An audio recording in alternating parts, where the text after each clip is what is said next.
What's up, guys? Welcome back to Storytime with Uncle Reddit. My name's John, and this is r/Tales from Tech Support. Didn't have a cat here a minute ago. Got one here now. Probably won't stay, but we'll see what happens. There's another one in the background doing his little bath time thing. Actually, they're both doing bath time things, but anyway, let's do some tech support. More than meets the eye. At the crappy game room store I used to work at, one of the pinball machines out on the floor hadn't been turned on since before I started there. Before I tried to turn it on, however, I figured it was turned off for a reason and decided I'd open it up and inspect it. Pinball machines don't just have one box that's the power supply like computers do. That's handled by a bare transformer sitting in the bottom of the cabinet, whose outputs usually go up a cable to a power board that has the fuses along with the rest of the power supply, and that board also controls the solenoids. I opened up the back box and found that, of course, all the fuses were wrapped in tin foil. Oh my gosh. Yikes. Not to mention there was a ton of chewing gum and duct tape style of wiring repairs, if you know what I mean. Double yikes. I took pictures. Well, let's see. First order of business is to actually put the proper fuses in. Thankfully, the fuse holders are marked on the board itself with the correct value. Unfortunately, it takes me almost the whole workday to find anything in this place. Some of them came from half-gutted scrap machines in the back room. I put all the hard-earned fuses in their rightful place. There's one more, the main fuse before the transformer that's blown. At least it's not wrapped in tinfoil, but it was a much higher value than was supposed to be in there. If memory serves, it was a 10 amp fuse where a 3 amp was the expected value. I figured I'd order some circuit breakers for my own toolkit of 3, 5, and 7 amps so that I could test games that blew fuses without wasting any, and yet still having overcurrent protection so there was no fire risk, unlike jumping the darn fuse.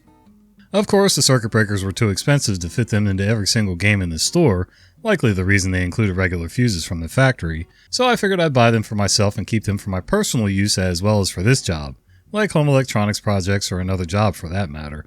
I didn't plan on sticking around for long as this place was a disaster. Armed with a circuit breaker to use as a temporary fuse, I opted to find where the short was, by disconnecting all the outputs from the power board and then turning the machine on and seeing if the breaker blows. If it did, I'd know the short was on the power board, and if it didn't, I'd turn it off and repeat the process with one additional cable hooked up to the power board until I found which branch had a short. I turned on just the transformer and power board. Loud hum and then my circuit breaker clicked off. Okay, so it's probably the power board. Pinball and arcade transformers rarely go bad unless you bypass the fuses. These boards aren't cheap, nor easy to find, so unless the traces are totally melted beyond recognition, it's usually worth repairing them. I go over the power board with my multimeter and find a bridge rectifier shorted. Okay, so I replaced it. Then there was a swollen capacitor. It didn't actually read shorted, but it definitely looked bad, so I replaced that as well. That's not so bad, especially with the fuses having been jumped. However, I still had to test it to see if any outputs were missing, and most importantly, that none were over the rated voltage, as the latter can obviously damage other very expensive parts. I reconnect the power board to the transformer, and with my circuit breaker in line, I turned it back on. Loud hum and my circuit breaker clicked off. That's not good. Well, I did say that pinball transformers rarely go bad, but when idiots try to fix the machine in question by jumping the fuses, that becomes much more likely. So I disconnected the transformer from everything but the main line input, and applied power. With no load whatsoever, the transformer hummed loudly and my circuit breaker clicked off. So the transformer was obviously fried. Arcade transformers are relatively expensive, and some are harder to find as well. The kicker? The boss initially got mad at me because no one else is going through that many fuses. You're the first one to ever run out of them, and now you're out of fuses again? I showed him the pictures of the fuses with tinfoil wrapped around them. I also said that he should check some of the other machines I hadn't touched but the other techs had fixed already.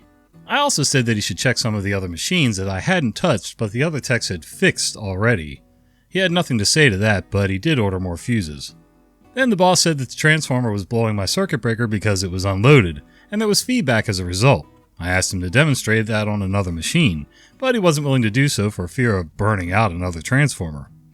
Because I didn't want to argue with my own boss for obvious reasons, I just let him be wrong instead. In short, that's not how transformers work. They only draw as much wattage through the primary as you're asking for from the secondary. About 2 weeks later, I was dismissed, with the boss citing one of the reasons as not getting along with my coworkers. Yeah, the same guys who bypassed fuses, plugged in machines that I specifically labeled as fire or shock hazards, and even better when they were wiring up a new machine from scratch using one of those multi-arcade boards you can buy online. They initially wanted to ship it off to a customer without testing it first. Not surprisingly, the store ended up going out of business about a month after they cut me loose. If anything, I'm more surprised that the store didn't burn down, nor get sued for a customer's game causing a fire or electrocuting someone. I've done some sketchy stuff in my day. Now I'm sounding really old, but anyway, one of the first houses I remember living in when I was younger was a very old, well over 100-year-old house that had the old screw-in type fuses. They're glass. They look almost like a light bulb base. Anyway, when one of those would blow, in a pinch, we would put a penny in there in the little round socket and then screw the fuse back in and get things going, just enough to get us through in an emergency before we could get more fuses. Usually we had extra fuses sitting right on the ledge of the basement wall, right near the circuit panel, but sometimes you run out. I've also done some sketchy shit with jumper wires on fuse boxes. I've never done tinfoil, but that's always because I had lengths of wire sitting around. But I will say that I would never do that to a customer's piece of equipment. There's no reason to piss them off or put them in danger or anything like that. If I'm doing something with my own stuff, that's one thing, but yeah, I'm not going to inflict that on other people, so here. It won't fit? I'll make it fit. So one of my friends was complaining a bit that she's running low on storage space on her laptop.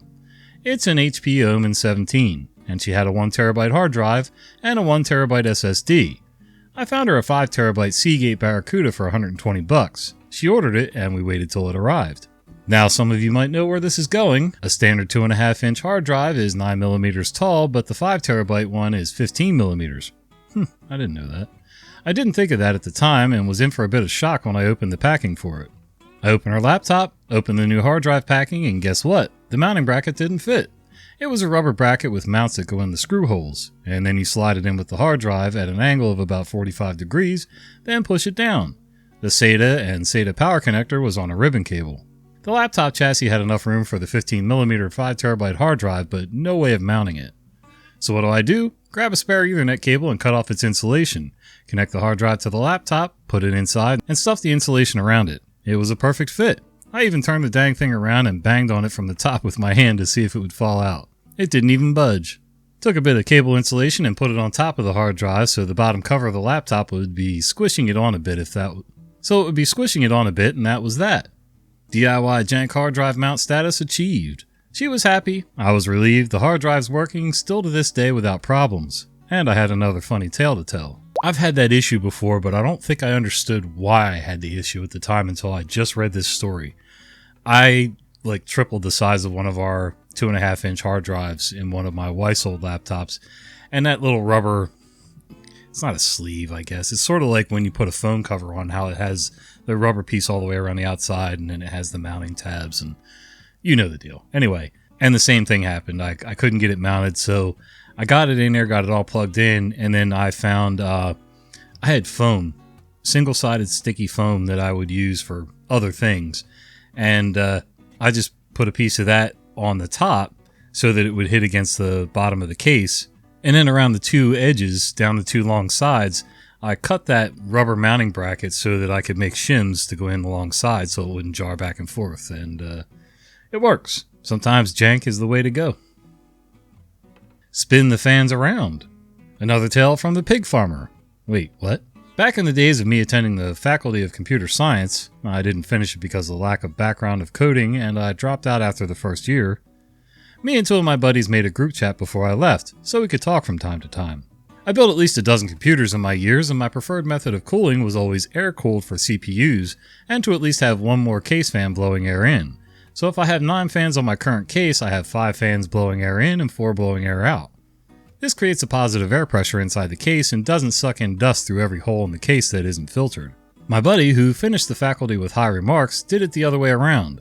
I didn't know that. A year ago he asked in the group chat about a CPU cooler.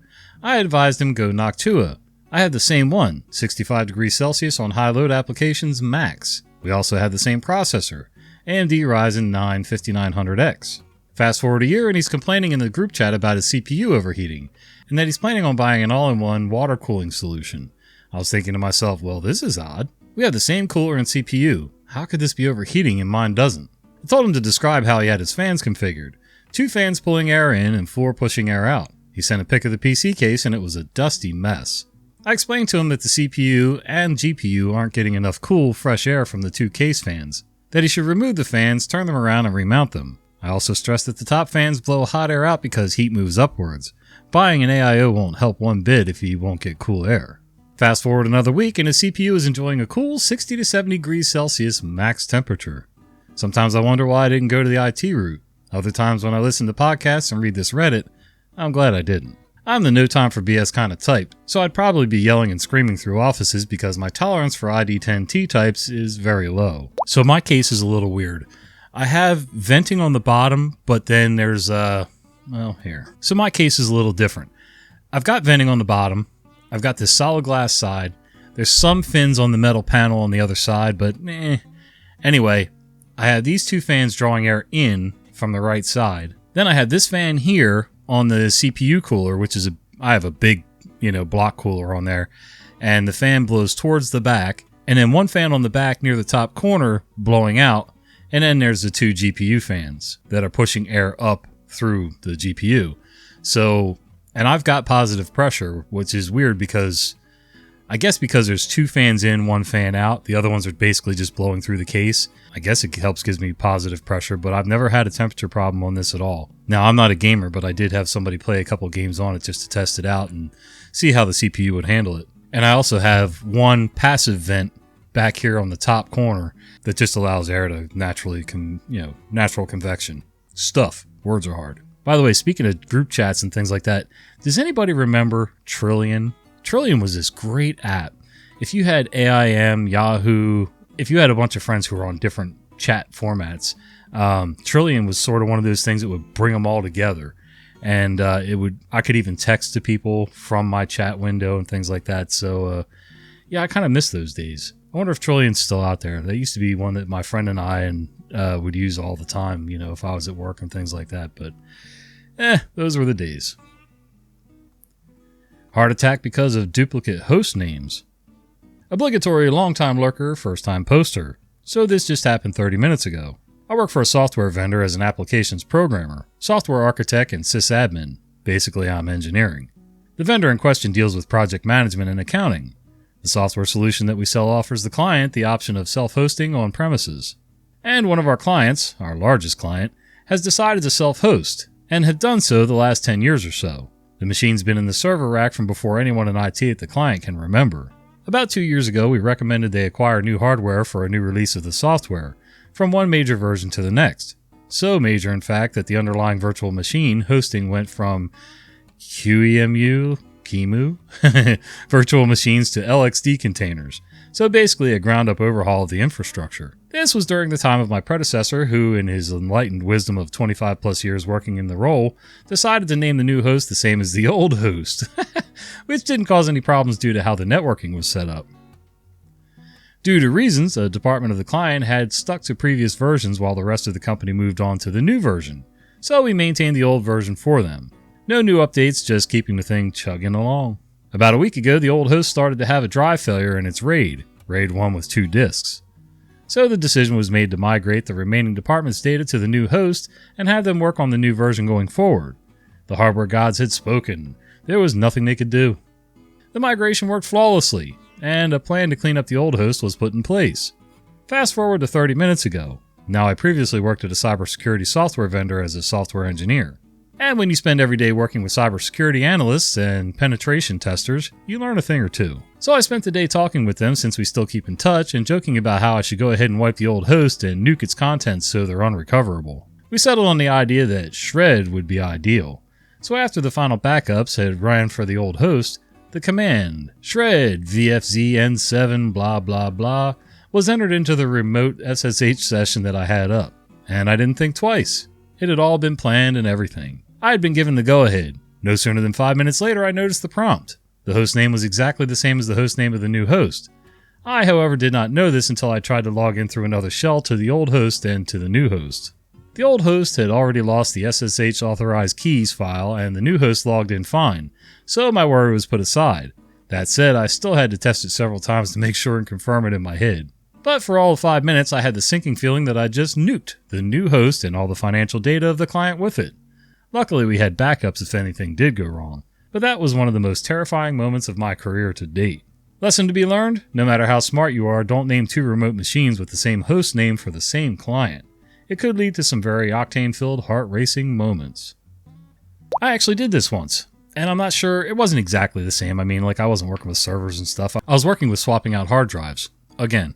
Anyway, and when I brought over backups, there were backups that were duplicates, but the names were identical. The only difference was the drive letter they were on. And when I thought I was wiping out the old one, the old hard drive, and it wasn't a bad hard drive, it was just too small. Yeah, I ended up wiping out the file on the new hard drive, and the good news is it was recoverable, but yep, just gotta think your way through things, I guess. Hey guys, YouTube thinks you're gonna like this video here on the screen. Do me a favor, really helps the channel if you click that video. See ya.